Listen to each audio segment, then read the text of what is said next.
Pretend for a minute that you were the only person on Earth. What would you do? Build a house? Travel the world? Make music? Make YouTube videos? Or perhaps a better question would be, if you had an unlimited amount of money, what would you do with your one life?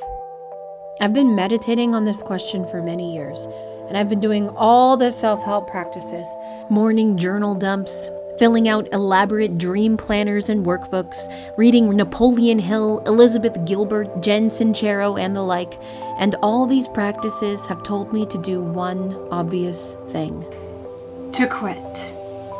About 2 weeks ago, I quit a program that would have led me to become a public school teacher.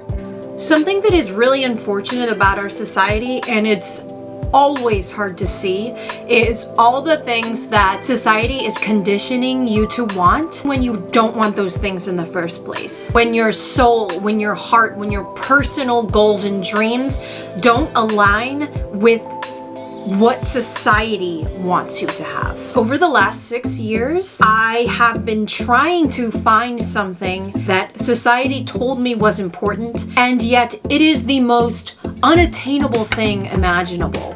I thought I could find it by moving back home with my mom, so I wouldn't have to worry about money. What are you doing? I'm making a video. I thought I could find it by abandoning my dreams and pursuing a pink-collar career. That meant I was helping others achieve their dreams. I thought I could find it by hoarding material things and keeping up with the Joneses, / the people around me. These things filled my cup temporarily and did not bring me happiness or help me grow.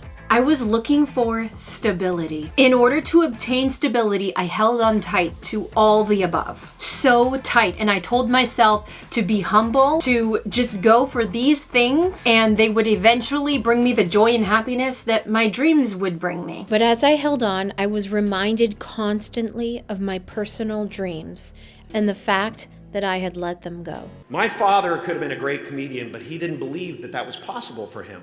And so he made a conservative choice. Instead, he got a safe job as an accountant. And when I was 12 years old, he was let go from that safe job. And our family had to do whatever we could to survive. I learned many great lessons from my father, not the least of which was that you can fail at what you don't want. So you might as well take a chance on doing what you love. And I arrived here.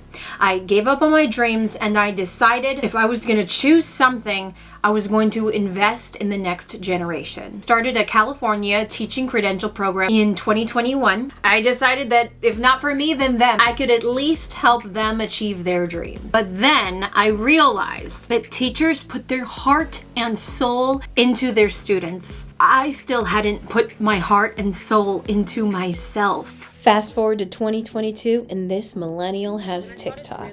All this shit is made up. It literally shifted my perspective on everything. I saw this TikTok, and it actually changed my life. I saw this TikTok, ironically, on a break at my day job, and it made me stop in my tracks. I started asking myself these questions. Is this job that takes up 40 plus hours of my week how I want to spend my one and only life? Is it helping me reach my own personal goals and dreams? I was working in an affluent school to earn as much money as I could with the lack of credentials I had. The end goal of wanting to earn money, that wasn't a goal of mine. I was taught that by society. And of course we need money in our lives, but I felt like I was putting my goals on pause. Going into this program, that was my main goal, was to earn a constant stream of income, which is not my goal. And because earning money was not helping me to reach my personal dreams and goals, I found that I was blowing my money everywhere, like on new shoes, stupid Orange Theory memberships, so many things that I didn't need. This was not my dream, and I was working at an affluent school, ultimately in order for their children to live their dream. However, the people at this school were so generous and so kind. Some of the best people I had worked with in my life. I was learning subtle mindset shifts from working in an affluent community. I realized very early on that I wanted to work as a teacher for one selfish reason. Working with children helps me to heal my inner child. I have learned so many skills and tools that I missed out on as a child, working as an elementary school teacher, the most important of which are social emotional intelligence skills, without consistency there is nothing, and the power of growth mindset. My father gave up on his dream to be an artist. He worked a 9-to-5 job and he was very angry very often. Long story short, I was taught to see art and performing, what I actually love to do, my creative pursuits, as something extra, as something that I couldn't earn money doing and I couldn't do for a living. This mindset that you have to work for not that much money. You must hate the job that you do. That if you had a job you actually liked, something was wrong and you weren't suffering enough. This is also known as the Protestant work ethic.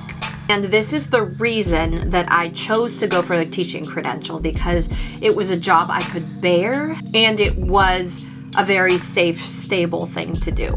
So I started student teaching at this public school. The day before I went, I experienced really bad stomach pains, and I don't usually get like body stuff like that. That's not something that happens to me. I can't explain it, but I know I wasn't meant to be there. Every fiber in my being was telling me to run away, that this wasn't my path. This wasn't where I was meant to be. And I have to trust this voice. My dream is still waiting for me, and it's in reach. All I need to do is commit and believe in myself, to apply all of the things, all of the mindset things that I've learned from teaching to my actual personal dreams and goals. And actually, I see myself teaching in a classroom again. But I will have the experience and the wisdom to authentically help people to achieve their dreams. Because I was brave enough and went to achieve mine.